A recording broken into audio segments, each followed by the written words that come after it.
Kenapa? Karena kalau udah lebih dari 35%, let's say 50% aja setengah gaji udah buat cicilan. Iya. Berat nggak? Berat Kan? Itu yang datang ke saya tuh yang lebih dari 50%. Oke. Seberapa penting asuransi untuk rencana keuangan gitu? Penting sekali karena satu, kita hidup berhadapan dengan resiko. Ya kan? Tidak ada hari apes di kalender. Iya benar. Baru mau ngomong tadi.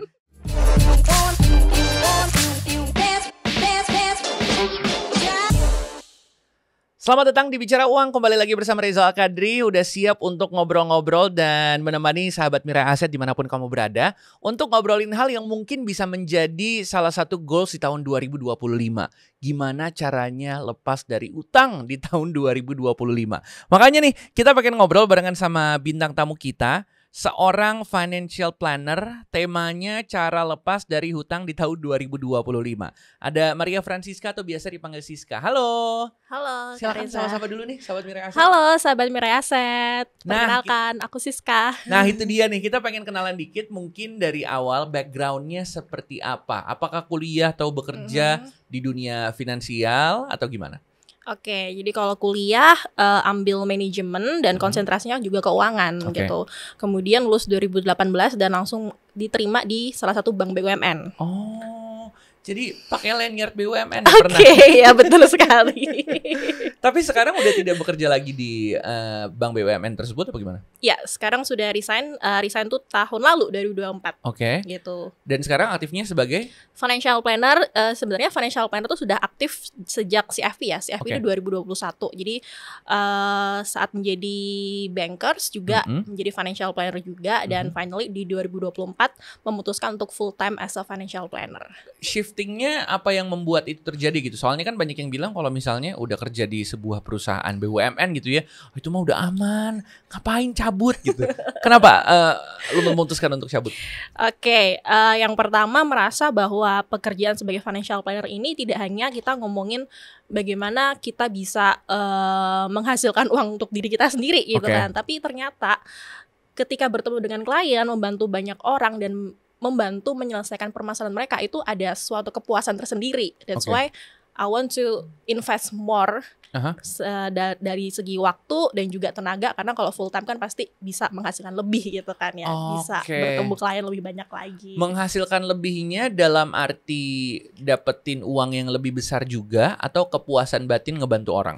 Dua-duanya. Oke. Menarik. Berarti bisa jalan nih dua-duanya. Jadi kalau sebelumnya cuma menjadi karyawan aja gitu ya. Kalau sekarang benar-benar bisa membantu plus dapat cuan yang lebih besar. Betul sekali. Cocok nih sama judul kita soalnya bicara uang gitu ya. Iya. Jadi kita mesti banyak ngomongin soal uangnya. Setuju. Tapi berarti sekarang freelance kah atau tergabung di sebuah perusahaan atau gimana?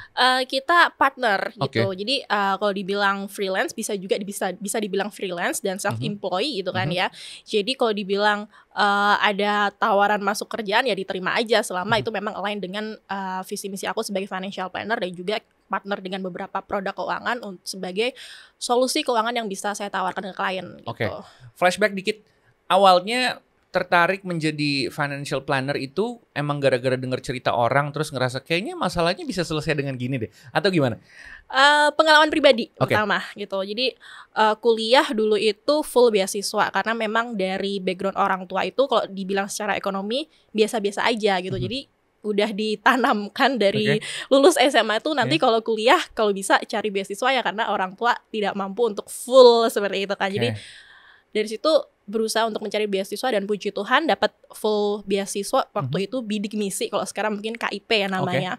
Jadi waktu menjalanin S1 manajemen dan ambil konsentrasi keuangan tuh kenal yang namanya investasi. Belajar kan investasi. Belajarnya dari kuliah nih. Betul. Nah, waktu belajar investasi itu jadi flashback. Kenapa ya orang tua aku tuh nggak kenal yang namanya investasi, sehingga efeknya ke anak-anaknya gitu kan. Sementara kalau kenal betul, langsung mikir bisa mempersiapkan. Oke. Bisa mempersiapkan education planning dengan lebih tertata, lebih aman gitu. Dari situlah jadi tertariklah dengan dunia personal finance, investment, insurance dan lain sebagainya. Berarti cara Siska sendiri untuk memplanning finance secara pribadi itu dimulai udah dari kuliah? Yap, karena dari kuliah juga sudah part time, jadi sudah punya income, jadi ya sudah belajar untuk menyisihkan seperti itu. Oke. Berarti masalah anak-anak kuliah pada zaman itu tuh apa sih? Dari sisi finance ya, dari sisi finansial nih ya. Apa sih? Ya mungkin zaman sekarang juga ternyata masih relate gitu. Oke, walaupun agak gap-nya agak jauh ya. Enggak jauh-jauh banget. Gimana? Oh, mungkin kalau di zaman aku kuliah itu banyak anak rantau gitu ya. Jadi mereka itu mengandalkan kiriman dari orang tua. Cuma gitu kan. itu aja. Mungkin ya hanya beberapa teman-teman yang memang dia ingin dapat lebih, jadi ada yang bekerja part time atau ada yang memang sudah magang dan dapat dan dibayar gitu kan. Jadi ketika mendapatkan uang tambahan itulah yang mereka sometimes tuh lebih ke konsumtif gitu, kayak oh ini kan kiriman dari orang tua mungkin full untuk cost living aja. Kalau dapat tambahan mungkin untuk dia uang saku tambahan jajan dan lain sebagainya. Nah beda kalau aku karena sudah ngerti financial planning dan tertarik di investment, jadi dulu pun juga sudah belajar menyisihkan untuk beli saham seperti itu. Itu dari kuliah udah belajar beli saham. Betul. Tapi sekarang kita masuk ke era di 2025 ini atau mungkin tahun sebelumnya gitu ya. Kamu juga cerita tadi soal ketemu banyak nasabah yang mengeluhkan satu dan lain hal. Betul. Emang sebanyak itu orang-orang yang dalam tanda kutip terjerat hutang? Iya. Banyaknya tuh kayak contohnya ya, dari 10 nasabah yang ditemui setiap hari itu kira-kira ada berapa yang terjerat hutang? Apa semuanya? Most of my clients itu mungkin bisa bilang 40% itu fokusnya pelunasan utang. Pelunasan? Iya, dan pelunasan utang tuh bukan utang yang produktif ya. Mungkin kalau kita ngomongin utang KPR itu ya memang mereka mengambil dengan sadar dan ada konsekuensinya mengambil long term gitu kan. Tapi yang datang ke aku itu yang pinjol, KTA, sisi yang hutang-hutang konsumtif seperti itu. Kalau kamu sendiri ngeliatnya berarti kenapa ya itu terjadi di era sekarang? Sebenarnya kan ya utang dari dulu selalu ada gitu ya. Tapi dalam tanda kutip utang yang tidak produktif itu kenapa akhir-akhir ini makin banyak ya? Oke, jadi kalau dilihat kenapanya itu beragam gitu kan.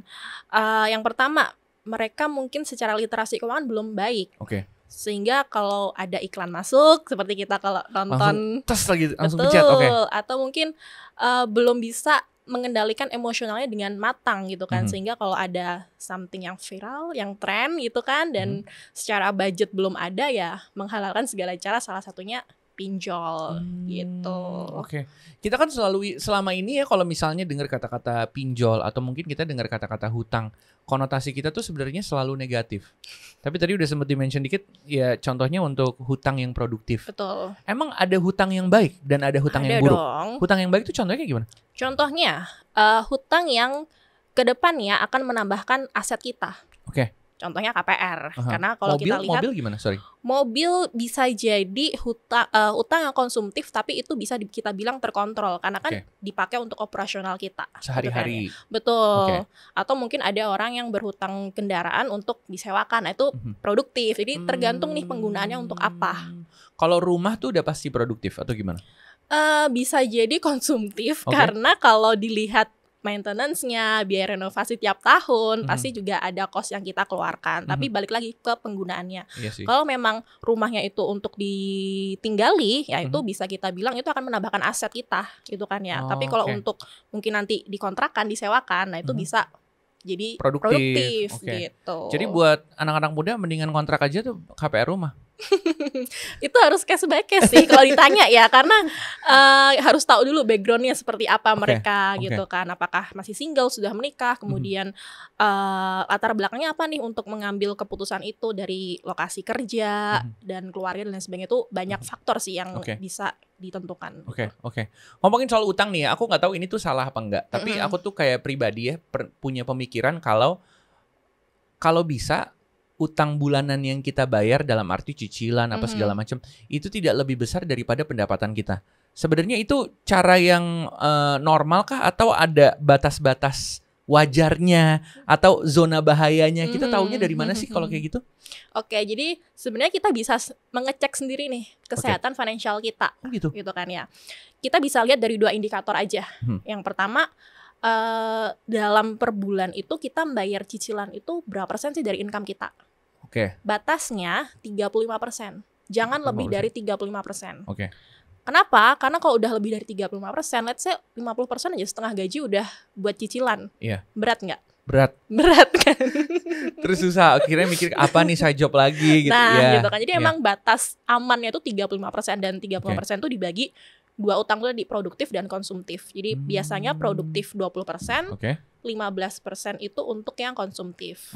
Gitu. Jadi 50% sisanya untuk apa? Untuk kehidupan sehari-hari. Betul, untuk biaya hidup, untuk insurance, untuk investment dan lain sebagainya. Tapi dalam Siska sendiri ya ketemu sama banyak orang-orang, nasabah dan lain-lain.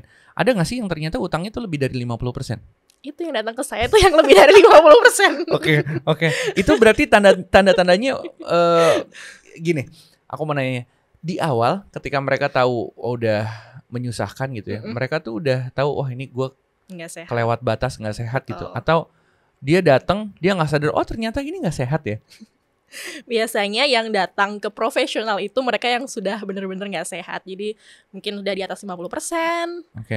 Atau yang paling menyedihkan itu yang kena layoff. Jadi income pun udah nggak ada dan cicilannya masih banyak. Masih jalan gitu. Sebelum itu terjadi nih, kita kan harus waspada berarti ya supaya itu tidak terjadi. Tanda-tandanya apa nih kalau orang ternyata kayaknya udah mulai krisis utang nih? Yang pertama tadi kan indikator 35% itu kan ya. Jangan lebih dari 35%. Kemudian ada yang namanya rasio hutang terhadap aset gitu kan ya. Ngitungnya gimana? Jadi total seluruh hutang kita tuh berapa? Kita bandingkan dengan aset kita. Jangan sampai lebih dari 50%. Kenapa? Logikanya gini nih. Kalau kita jual semua aset kita, kalau ternyata utang kita lebih banyak, nggak nutup. Gitu. Jadi batas amannya 50%. Jadi pastikan secara rasio 2 tadi itu, yang cicilan bulanan tuh jangan lebih dari 35%, dan rasio utang terhadap aset tuh jangan lebih dari 50%. Tapi dari pengalaman nih ya, banyak kan yang akhirnya berhasil selesai dari hutangnya, berhasil keluar dari dalam tanda kutip jeratan hutang tersebut. Sebenarnya ada nggak sih yang berhasil gitu? Berhasil ada, tapi itu memang melalui proses yang panjang, disiplin dan konsisten. Kalau jenis utang yang dari pengalaman Siska sendiri gitu ya, yang paling gampang dan mungkin paling bisa dilunasi itu biasanya utang-utang seperti apa? Sebenarnya selama si klien itu mau komitmen dengan apa yang sudah kita diskusikan. Karena kan ketika klien datang ke aku nih, pasti aku financial check up dulu nih. Berapa income-nya, asetnya saat ini berapa, sehingga aku tuh bisa memberikan strategi yang baik untuk klien gitu kan. Nah, ketika mendapati klien seperti itu ya, pertama kita harus tahu dulu, list dulu nih semua hutangnya, gitu kan ya. Setelah kita tahu seluruh hutangnya, kemudian kemampuan dia bayar per bulannya berapa nih, sehingga kita bisa menentukan strategi yang tepat gitu kan. Mau snowball atau yang avalanche gitu. Snowball tuh pelan-pelan gitu? Snowball itu yang kita bayar dulu dari cicilan yang paling kecil, gitu. Sehingga nanti kalau menggulung ke yang lebih besar. Betul, sehingga kalau memang lunas satu persatu kan ada kepuasan tersendiri. Wah, ternyata aku bisa nih menyelesaikan utang aku satu persatu gitu. Kalau yang metode kedua yang avalanche itu membayar dulu yang bunganya paling tinggi, sehingga cost-nya itu kan kita abisin dulu di awal nih, sehingga ada spare dulu. Nah, tapi itu case by case, apakah si klien itu punya kemampuan yang besar untuk membayar bunga yang tinggi itu di awal gitu. Kalau yang paling susah untuk dilunasi, diselesaikan itu biasanya utang-utang seperti apa sih? Biasanya tuh yang paling susah tuh ketika klien itu yang itu tadi yang baru aja kena layoff dan cicilan masih berjalan dan seluruh tabungan dan asetnya udah habis gitu. Jadi ya strategi apa yang bisa saya sarankan gitu. Kalau kayak gitu gimana ngasih taunya? Ya mulai dari cari kerja dulu gitu. Betul. Jadi lebih ke support emosional dan ya kita lebih ke mengarahkan mencari pekerjaan, dan nanti ketika sudah dapat income kita arahkan untuk budgetingnya seperti apa, strateginya seperti apa gitu. Berarti sekarang gini nih, kita pengen nanya soal tips-tips dari Siska sendiri gitu ya buat sahabat Mira Aset di luar sana. Lagi terjerat hutang. Langkah pertamanya harus ngapain? Apakah langsung harus ngubungin Siska? Bener dong itu ya? Iya betul, bisa ya.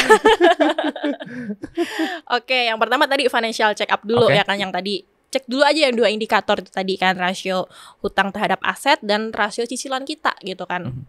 Kalau memang ternyata dari dua hasil itu sudah di luar batas amannya, bisa langsung ke profesional atau teman-teman bisa list dulu nih hutangnya gitu kan ya. Mana nih yang kemungkinan bisa dibayar dulu. Kalau memang sudah mentok ya udah datang ke profesional gitu. Karena profesional ini akan membantu sahabat Mirai untuk menentukan strategi yang tepat. Gitu. Itu ya, snowball method atau avalanche method itu mungkin bisa jadi pertimbangan ya. Betul. Kalau yang namanya refinancing atau restrukturisasi itu gimana? Kalau refinancing itu kita menutup pinjaman lama, kita buka pinjaman baru. Gitu. Itu apa nggak gali lubang tutup lubang? Tapi dengan catatan seperti ini. Jadi misal nih, aku pernah dapat klien ya kan, dia ada total itu 10 hutang. Itu dari berbagai sumber ya, baik pinjol, KTA, dan sisi gitu kan. Jadi kita total dulu nih seluruh utangnya ada berapa tuh dari seluruh sumber itu gitu kan. Let's say, ternyata total 150 jutaan gitu kan ya. Kita cari lembaga keuangan, perbankan, atau apapun itu yang legal pastinya ya. Untuk kita mengambil pinjaman baru sejumlah dengan total utang itu tadi. Gitu. Jadi ambil pinjaman baru, kita lunasi yang tadi list 10 itu tadi kita lunasi, dan di pinjaman baru ini kita ambil tenornya panjang. Sehingga secara cicilan itu akan jauh lebih sehat dengan cash flow kita. Itu kan tujuannya dalam kita refinancing itu kan memberi nafas ya. Karena kalau cicilannya itu lebih besar dari income ya kita udah kecekek gitu kan. Benar. Sehingga kalau kita ambil pinjaman baru dan tenornya dipanjangin, let's say sampai 10 atau 15 tahun, kita bisa cicilannya tuh lebih sehat gitu lah untuk cash flow kita. Daripada ya walaupun mungkin cuma 1-2 tahun tapi bisa 60%, 70% bisa. dari gaji. Jadi untuk kebutuhan yang lain kan jadi nggak terpenuhi, yang ada gali lubang tutup lubang. Ngerti. Kalau mau ngelakuin itu pun lakuin dengan pintar gitu ya? Betul. Jadi refinancing itu seperti itu, dan biasanya refinancing itu bisa dilakukan untuk klien yang satu masih ada aset yang bisa diagunkan. Karena kalau ada aset yang diagunkan, otomatis bunga yang diberikan jauh lebih rendah dari KTA yang tanpa agunan gitu kan ya. Tapi itu case by case lah. Kalau memang mentok udah nggak ada aset yang bisa diagunkan ya ambil KTA yang bunganya jauh lebih tinggi, tapi dengan catatan tenornya dipanjangin aja. Gitu. Itu kan dengan catatan kalau misalnya udah masih punya aset, masih punya sesuatu yang bisa dijadikan jaminan gitu ya. Kalau udah kehabisan langkah lagi gimana tuh? Yang kedua, restrukturisasi. Restrukturisasi itu kita negosiasi ke kreditornya gitu. Jadi pastikan ketika teman-teman mengambil utang itu di tempat yang legal gitu. Makanya kalau misalnya yang di tempat-tempat yang ilegal tidak terdaftar susah, OJK dan lain-lain itu ya udah kena nih. Kantornya aja nggak tahu di mana. Gimana kita mau negosiasi itu? Tahu-tahu didatengin ya kan, atau diteror dengan hal-hal yang negatif. Padahal juga kan sebenarnya tidak boleh ngelakuin hal-hal kayak gitu ya. Harusnya, tapi kan itu ilegal. Balik lagi. Makanya kalau misalnya pengen melakukan pinjaman pastiin di tempat-tempat yang ilegal, yang legal. Betul, yang jangan legal. Yang ilegal. Betul. Kalau yang ilegal nanti kamu yang pusing banget. Sama nanti kalau ngadu ke Siska yang pusing. Saya juga pusing. Tapi case kayak gitu banyak dong terjadi di Indonesia. Banyak. Terus cara ininya yang selalu disarankan adalah kayak gimana? Restrukturisasi atau refinancing atau gimana? Refinancing yang paling banyak ya, karena ternyata klien-klien yang datang itu masih ada harapan nih, seperti ternyata masih ada aset. Mungkin kalau biasanya kalau teman-teman yang PNS itu SK-nya bisa tuh disekolahin, sehingga dapat pinjaman untuk menutup pinjaman yang lama, buka pinjaman baru, dan pasti saya sarankan ambil yang paling panjang, mau 15 tahun, 20 tahun, sehingga ada tuh klien yang tadinya dari seluruh pinjol dan KTA itu dia per bulan tuh sampai 7 juta, dan ketika di refinancing cuma under 1 juta gitu kan, nafasnya lega banget gitu loh. Ya karena tenornya juga panjang, tapi secara bulanan kita lihat tidak terlalu membebankan dibandingkan yang 7 juta. Betul. Penasaran nih, pengen tahu klien-kliennya nih paling gede tuh mereka kena utang berapa? Ratusan sih masih, paling banyak ada 300 itu 300 yang juta sejauh ini pernah datang. Dan itu untuk hal yang produktif atau tidak produktif? Agak lupa ya kalau yang sampai 300 itu, tapi most of them itu pasti satu, manajemen uangnya emang masih belum bagus gitu ya, atau manajemen resikonya. Jadi meminjam ketika terjadi kondisi yang darurat seperti sakit, tidak punya insurans dan lain sebagainya. Itulah yang harus kita pahami gitu. Iya. Kita kan juga nggak tahu ya, contohnya kalau misalnya kita sakit terus butuh uang yang besar, atau dalam keadaan-keadaan yang dalam tanda kutip darurat. Betul. Nah ini ngomongin soal darurat nih, seberapa pentingnya kita punya dana darurat, dan menurut Siska sendiri kapan akhirnya kita harus mengeluarkan dana darurat? Oke.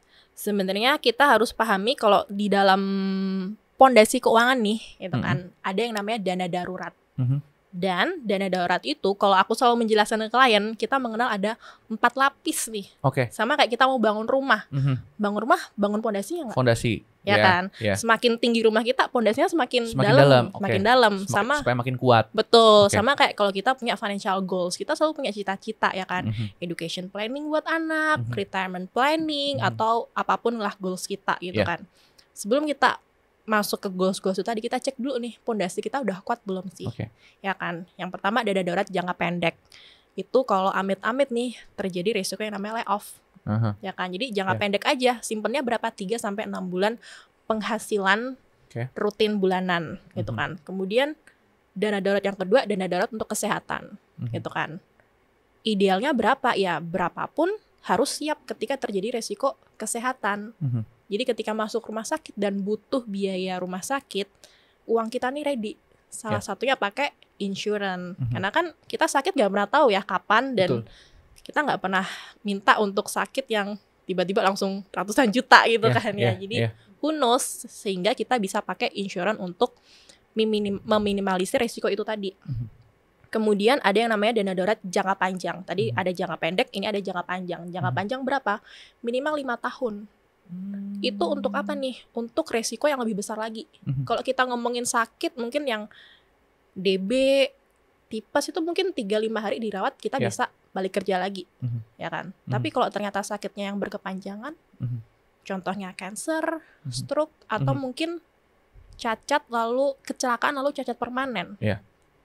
Menurut Karissa masih bisa balik kerja lagi nggak? Akan sangat susah ya. Agak susah kan ya, dan biaya hidup tetap berjalan. Sehingga dana darurat jangka panjang itu penting. Minimal nge-backup 5 tahun penghasilan kita. Caranya pakai apa tuh? Bisa nabung, tapi pertanyaannya mau nabung berapa lama? Iya, benar. Makanya ada solusi produk namanya asuransi sakit kritis untuk dana darurat jangka panjang. Kemudian baru nih yang keempat. Yang keempat nih opsional ya, tergantung teman-teman apakah sudah ada tanggungan, contohnya anak, atau teman-teman yang senior generation yang menanggung orang tua juga. Kita ini ngomongin asuransi jiwa, karena kita nggak pernah tahu namanya usia, ya kan? Ketika tugas kita sudah selesai di dunia ini dan orang-orang yang kita tinggalkan itu masih butuh nafkah kita bisa meninggalkan dengan yang namanya asuransi jiwa. Jadi kalau dana darurat itu tadi, pondasi keuangan kita belum kokoh atau belum ideal, yang ada rumah kita roboh lagi nggak kalau terjadi resiko? Iya benar. Jadi langsung kepikiran masa depan. Tapi kalau dari cerita tersebut berarti yang paling penting salah satunya kita harus punya asuransi. Seberapa penting asuransi untuk rencana keuangan gitu? Penting sekali, karena satu, kita hidup berhadapan dengan resiko, ya kan? Tidak ada hari apes di kalender. Iya benar, baru ngomong tadi hari apes sama sakit tuh nggak ada di kalender. Betul ya kan, makanya klien yang datang ke saya itu salah satunya mereka yang tidak punya asuransi sehingga terjadi resiko sakit. Tabungan mungkin hanya seberapa dan ternyata biayanya ratusan, mau nggak mau dia mengambil pinjaman. Nah itulah yang membuat keuangan klien jadi goyang, bahkan jatuh, sehingga terjerat dalam utang. Jadi kalau ditanya seberapa penting banget. Dibandingin sama kita berinvestasi, lebih penting asuransi atau investasinya, atau dua-duanya nggak bisa dilupakan? Dua-duanya itu tidak bisa dilupakan. Jadi investasi dan asuransi itu bukan dua hal yang harus dibandingkan, tapi disandingkan. Ngerti. Jalan bersama gitu. Tapi kalau ditanya nih dengan mungkin teman-teman yang baru start karir ya, early career gitu, aku harus mulai dari mana dulu? Yang pertama jelas dana darurat dan asuransi dulu. Baru kalau emang budgetnya udah ada, income-nya udah oke, naik level untuk investment seperti itu. Oke. Jadi asuransi juga penting, tapi investasi juga penting. Betul. Asuransi dan investasi ya, itu bisa dibilang jadi dana darurat juga atau enggak? Kalau asuransi bisa dikatakan sebagai dana darurat. Tapi kalau investasi, teman-teman harus tahu dulu nih, awalnya teman-teman berinvestasi tujuannya untuk apa? Kan pasti ketika kayak Mas Reza nih, let's say investasi di saham, untuk apa tujuannya? Tujuannya sih kaya. Untuk kaya ya. Itu masih abstrak banget ya. Tujuannya tuh untuk ya untuk bisa masa tua atau untuk apa nih? Aku sih nganggepnya kalau bisa dapetin penghasilan tambahan, kenapa enggak gitu. Itu salah satu motivasiku kenapa aku investasi saham. Itu tujuannya untuk dapat penghasilan tambahan. Iya betul. Ya kan. Nah, teman-teman harus tahu dulu ketika berinvestasi tujuannya untuk apa. Jangan sampai yang tadinya tujuan untuk aku mau dapat tambahan penghasilan ternyata kepake buat ketika terjadi resiko seperti itu. Jadi kalau ditanya investasi bisa nggak sih untuk dana darurat? Bisa, tapi apakah kamu siap ketika investasi itu dipakai dengan tidak untuk peruntukannya? Gitu. Jadi pentingnya mindset berarti ya? Betul. Jadi enaknya kalau Siska saranin ke orang-orang gitu ya, investasi tujuannya berarti untuk apa? Tergantung goalsnya teman-teman untuk apa. Karena kalau ke orang masing-masing gitu, karena investasi itu dan instrumen yang nanti dipilih itu tergantung. Misal, untuk masuk SD anak gitu, yang ternyata si anak tuh masuk SD 3 tahun lagi gitu lah. Berarti instrumennya beda, jangan ke saham gitu kan, yang mungkin bisa di obligasi atau mungkin di reksadana gitu. Jadi harus tahu dulu tujuannya untuk apa. Karena kalau investasi nggak tahu tujuannya untuk apa, yang ada nih kalau kita udah ngeliat, wah returnnya udah lumayan, di cash out, dijual, sehingga nggak kekumpul-kumpul gitu. Jadi harus bener dulu mindsetnya. Gitu. Itu penting banget sih buat kita. Yang penting tahu goalsnya gitu ya. Betul. Supaya kita nanti bisa maksimalkan semuanya gitu. Kalau bisa investasi juga berhasil dapetin goals kita. Betul. Mudah-mudahan kaya. Amin. Amin. Terus ya, aku perhatiin juga gitu ya. Salah satu nanti Siska bisa benerin kalau misalnya salah ya. Salah satu yang membuat orang-orang akhirnya punya banyak utang, apalagi di 2024-2025 ini, itu adalah karena gaya hidup yang makin tinggi. Bener gak sih? Setuju. Gaya hidup itu berarti dalam arti, harus punya handphone baru, harus punya rumah baru. Karena apa? Semuanya tuh harus diposting, semuanya harus apa? Social harus kelihatan gitu ya. Itu sebenarnya berpengaruh juga untuk banyaknya orang ambil utang. Sangat berpengaruh gitu. Kita ngomongin sebenarnya mengelola keuangan itu bukan sekedar angka, ya kan? Itu lebihnya ngomongin emosional. Sehingga seberapa kematangan emosional kita dalam berhadapan dengan dunia, apalagi era digital ini ya gitu. Kita bahkan dengan orang yang kita nggak kenal bisa melihat, wow ini seusia saya kenapa sudah punya mobil, kenapa sudah liburan ke Eropa dan lain sebagainya gitu. Langsung ngerasa FOMO. Benar gitu. Jadi ya emang harus secara emosional tuh kita harus paham dulu, ini beneran kebutuhan aku bukan sih, atau sekedar hanya keinginan. Paling simpel itu kalau mau belanja, mungkin sekarang kan seringnya belanja online ya. Masukin dulu lah ke keranjang.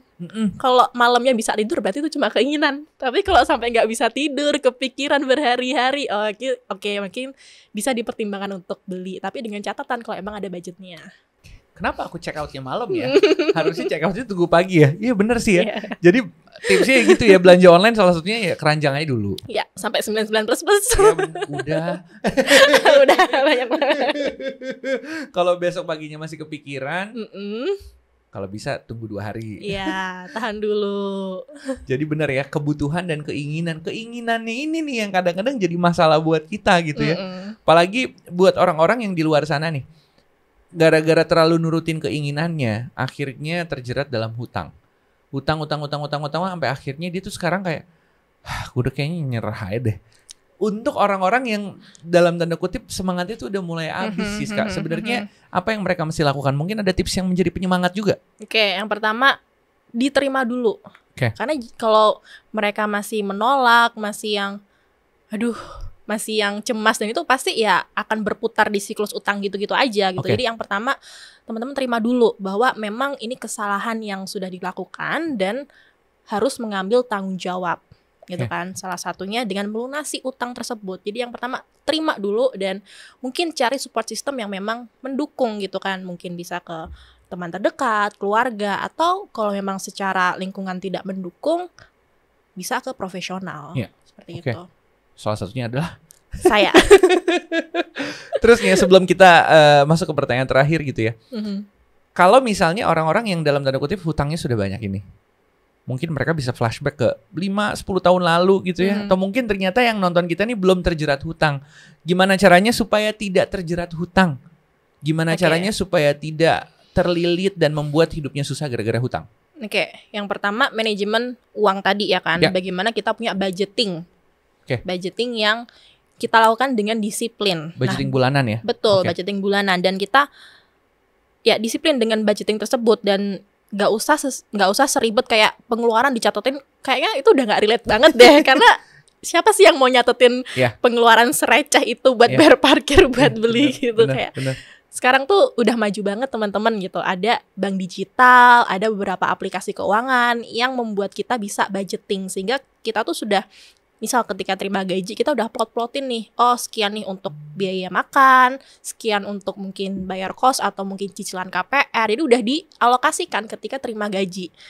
Nah, kemudian ketika kita sudah punya budgeting, yang kedua dana darurat. 3-6 bulan itu sudah harus ready, entah itu di tabungan atau di tempat yang liquid. Contohnya apa? Reksadana pasar uang bisa, atau mungkin di emas juga bisa untuk jadi dana darurat, gitu kan. Kemudian kalau dana darurat udah beres, cek juga untuk insurance-nya gitu kan. Minimal BPJS kesehatan deh teman-teman tuh punya gitu kan ya. Karena kan kalau di kantor tuh belum tentu ya kantornya tuh ngasih tambahan asuransi kesehatan gitu kan ya. Minimal banget asuransi kesehatan dari pemerintah gitu kan. Kalau dirasa pengen upgrade gitu kan, bisa ke asuransi swasta kalau memang ada budgetnya. Dan buat teman-teman yang sudah ada tanggungan, yang pencari nafkah, bisa pertimbangkan, bukan bisa sih, harus pertimbangkan asuransi jiwa. Gitu. Budgeting, udah gitu pertimbangin buat plotting dana darurat, investasinya juga jangan lupa, asuransi itu penting banget supaya semuanya bisa terplanning dengan bagus dan tidak terjerat yang namanya hutang yang buruk dan merugikan. Betul sekali. Kalau sudah terjadi terus sempat putus asa, tiba-tiba algoritmanya mempertemukan dengan video ini. Pengen ngobrol lebih lanjut lagi nih sama Siska, sebenarnya gimana caranya? Apakah bisa di sosial media atau gimana? Bisa langsung ke Instagram aku di @franciscamfp. Nanti langsung DM atau langsung di situ juga ada linknya untuk booking konsultasi dengan aku. Bisa ngobrol-ngobrol, curhat, dan mudah-mudahan bisa dibantu dicarikan solusi gitu ya. Betul sekali. Berarti udah terjawab semua ya pertanyaan kita ya. Sama udah ngobrol-ngobrol dan mudah-mudahan ini menjadi sebuah langkah buat sahabat Mirai Aset atau mungkin yang nonton kita di luar sana dan sedang terjerat hutang. Mungkin bisa dibantu penyelesaiannya. Pasti. Sama yang terakhir jangan lupa investasi. Yes, investasi juga penting untuk masa depan kita. Di mana? Terima kasih banyak Siska udah jadi tamu kita untuk ngobrol-ngobrol hari ini. Mudah-mudahan terbantu untuk sahabat Mirai Aset di luar sana. Dan sampai ketemu lagi di episode berikutnya dari Bicara Uang bersama Reza Al-Kadri. Terima kasih Siska. Terima kasih Kak Reza.